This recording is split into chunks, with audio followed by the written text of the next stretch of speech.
అందరికీ నమస్తే అండి. ఈరోజు మనం డిస్కస్ చేయబోతున్న టాపిక్ లెర్నింగ్ ఎజిలిటీ. ఎజైల్ అంటే ఏంటంటే అసలు ఎజైల్ అంటే ఫాస్ట్. లెర్నింగ్ ఎజిలిటీ మనకేం చెప్తుందంటే మన పాస్ట్ ఎక్స్పీరియన్సెస్ మన డే టు డే లైఫ్లో చాలా చూస్తూ ఉంటాం. ఆ ఎక్స్పీరియన్సెస్ నుంచి మనం ఏం నేర్చుకోవాలి అనేది చెప్తుందండి. ఫర్ ఎగ్జాంపుల్ ఈ ఎజిలిటీలో లెర్నింగ్లో సో మెనీ వేస్ ఉంటాయండి. అందులో మీరు ఒకటి ఎగ్జాంపుల్గా ఏం తీసుకుంటారంటే మెంటల్ ఎజిలిటీ అనేది తీసుకోండి. మెంటల్ ఎజిలిటీ అంటే ఏంటి? ఇక్కడ మనం క్రిటికల్ థింకింగ్ అనేది ఒకటి ఫాలో అవుతాం. సో క్రిటికల్ థింకింగ్ అనేది ప్రాబ్లమ్ సాల్వింగ్ అనేది మనం ఫాలో అవుతూ ఉంటామండి. సో మీరు లాజికల్ రీజనింగ్ ఇవన్నీ చేస్తూ ఉంటారు. సో ఇంటర్వ్యూస్కి వెళ్ళాలంటే ఫస్ట్ టెస్ట్ మీరు అదే రాస్తారు కాబట్టి అందరూ అది ప్రిపేర్ అవుతూ ఉంటారు. సో వాటిని బట్టి మీరు ఏం తెలుసుకుంటారండి?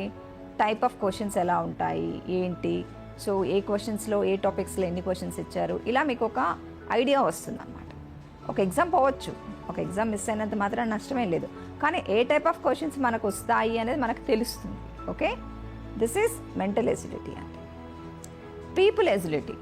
పీపుల్ ఎజిలిటీలో మీరు ఎలా చేయొచ్చు? మనం డిఫరెంట్ పీపుల్ ఇంటరాక్ట్ అయినప్పుడు మనం డిఫరెంట్ లెసన్స్ నేర్చుకుంటామండి. ఎలా ఉండాలి, ఎలా ఉండకూడదు, వాళ్ళు ఎలా బిహేవ్ చేస్తారు, మనం ఎలా ఉండాం, అవన్నీ మనం తెలుసుకుంటామండి. మనుషుల గురించి తెలుసుకోవడాన్ని ఏమంటారు? పీపుల్ ఎజిలిటీ అంటారు. Change agility. మనం ఇలా మనుషుల్లో తిరుగుతున్నప్పుడు మనకు అనిపిస్తుంది, అరే నేను ఇవి చేంజ్ చేసుకోవాలి ఎక్స్పీరియన్సెస్తో అని చెప్పాలి. అంటే ఆ కొత్త ఎన్విరాన్మెంట్స్కి వెళ్ళినప్పుడు మనలో ఈ చేంజెస్ రావాలి అని చెప్పేది చేంజ్ ఎజిలిటీ. అంటే రిజల్ట్ ఎజిలిటీ. రిజల్ట్ అంటే కంపల్సరీగా మనం డెలివరీ చేయాల్సినవి ఉంటాయిగా రిజల్ట్స్.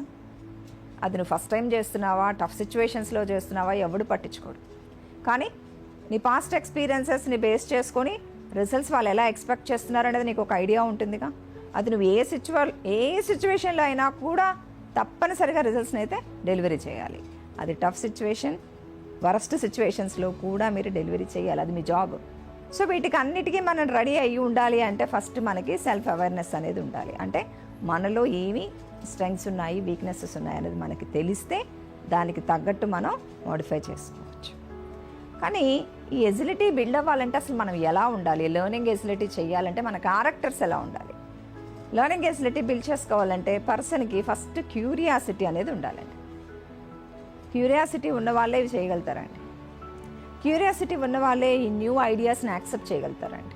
ఆ క్యూరియాసిటీ నేర్చుకోవాలి అనే తపన లేని వాళ్ళు కొత్తవి కానీ ఫీడ్బ్యాక్స్ కానీ ఏమీ తీసుకోరండి. అసలు మన ఎక్స్పీరియన్సెస్ మన ఫీడ్బ్యాక్స్ చాలామంది ఇచ్చినప్పుడు మనం తీసుకోగలగాలి, అది పాజిటివ్గా తీసుకోవాలి. నీ గురించి నెగిటివ్గా చెప్పాల్సిన అవసరం వాళ్ళకి ఏముంటుందండి? సో నువ్వు ఫీడ్బ్యాక్ అడిగావు కాబట్టి వాళ్ళు ఫీడ్బ్యాక్ ఇచ్చారు. ఫీడ్బ్యాక్ ఇచ్చినప్పుడు నువ్వు దాన్ని ఎలా తీసుకోవాలి? పాజిటివ్గానే తీసుకోవాలి. సమ్టైమ్స్ మనం చేసే వర్క్లో కొన్ని చోట్ల రిస్కులు కూడా తీసుకోవాల్సి వస్తుందండి. ఆ రిస్కులు తీసుకోవడానికి కూడా మనం రెడీగా ఉండాలి. అలాగే ఆ ఎన్విరాన్మెంట్కి తగ్గట్టు చేంజ్ అయ్యి కూడా ఉండాలి. ఇలా స్పెషల్ క్యారెక్టర్స్ అనేవి మనం డెవలప్ చేసుకోవాలి. దేన్ని బట్టి వస్తాయి ఇవన్నీ? మన పాస్ట్ ఎక్స్పీరియన్సెస్ని బట్టి వస్తాయి ఇవన్నీ. సో ఈ మాడిఫికేషన్స్ అన్నీ మనం చేసుకోగలగాలి. సో మనం క్యూరియస్గా ఉన్నప్పుడే ఇవన్నీ చేయగలుగుతాం. తెలుసుకోవాలని తప్పన లేకుండా ఏదో అయిపోయిందిలే చేసేసాంలే అనుకుంటే ఇవన్నీ చేయలేరు. చేయడం చాలా కష్టం. సో మనం ఏదో ఒకటి చెయ్యాలని తపన ఉన్నప్పుడే ఇవన్నీ చేయగలుగుతామండి. సో మనలో చేంజెస్నే మనం ఐడెంటిఫై చేసుకోలేనప్పుడు మనం ఎలా గ్రో అవుతామండి? గ్రో అవ్వలేం. ఇంకా పర్సనల్గా కానీ ప్రొఫెషనల్గా కానీ గ్రో అవ్వలేము. ఒక ఎగ్జాంపుల్ మీకు చెప్తాను. ఒక కంపెనీ మీకు ఒక ఆన్సైట్ ఆపర్చునిటీ ఇచ్చింది. సో ఆన్సైట్ అంటే ఆల్మోస్ట్ అందరికి చాలా ఇంట్రెస్టింగ్గా వెళ్తారు. వెళ్ళేటప్పుడు ఏం చెప్పింది కండిషను? ఎవరైతే ఈ టూల్ నేర్చుకుంటారో వాళ్ళే పంపిస్తామని చెప్పి. ఆ టూల్ నేర్చుకోవాలి. నువ్వు ఆ టూల్లో కొంచెం అట్లీస్ట్ ఒక 70 to 80% పర్ఫెక్ట్గా ఉంటేనే పంపిస్తారు. ఎందుకు? కంపెనీ నీ మీద స్పెండ్ చేస్తుంది కదా. సో నీ ప్రాసెసింగ్ ఫీజెస్ అన్ని కంపెనీ భరిస్తుంది కాబట్టి నువ్వు నేర్చుకొని ఉండాలి. సో అలాంటి ఆపర్చునిటీ నీకు ఆల్రెడీ అంతకుముందు వచ్చింది, నీకు ఆల్రెడీ ఎక్స్పీరియన్స్ ఉంది. ఆ టైంలో నువ్వు చేయలేకపోయావు, వదులుకున్నావు. నీకు మళ్ళీ ఇంకోసారి ఆపర్చునిటీ వచ్చింది, మళ్ళీ దిస్ టైం వదులుకుంటావా? వదులుకోకూడదుగా. ఆ పాస్ట్ ఎక్స్పీరియన్సెస్లో నువ్వు తెలుసుకుంది ఏంటి? నేను ఆ టూల్ నేర్చుకుని ఉంటే వెళ్ళిపోయేవాడిని అని తెలుసుకున్నావు. తెలుసుకున్నప్పుడు మరి దాన్ని ఈజీగా నేర్చుకోవాలిగా. నేర్చుకోవడానికి సిద్ధపడాలి. అది నీకు ఒక ఎక్స్పీరియన్స్ ఇచ్చినప్పుడు దాన్ని నువ్వు మాడిఫై చేసుకోవాలి నీ దాంట్లో. ఆ టూల్ నేర్చుకోవడానికి ఎంత టైం పడుతుంది? కొంచెం ఎఫర్ట్స్ పెట్టాలి. ఎఫర్ట్స్ పెట్టకుండా ఏవి రావండి. ఎఫర్ట్స్ పెట్టాలి, కష్టపడాలి, నేర్చుకోవాలి. సో నువ్వు పడే ఈ కష్టం 1-2 months ఉంటుంది, కానీ తర్వాత అంతా నీకు హ్యాపీగా ఉంటుందిగా, లైఫ్ అంతా బాగుంటుందిగా, మంచి ఆపర్చునిటీ వచ్చిందిగా, ఆపర్చునిటీని ఉపయోగించుకోవచ్చుగా. సో కాబట్టి ఈ ఎక్స్పీరియన్స్ పాస్ట్ ఎక్స్పీరియన్స్లో నీకు ఒకసారి ఫెయిల్ అయ్యో దాన్ని మీరు ఉపయోగించుకోగలగాలి, అది చాలా ముఖ్యం ఇక్కడ.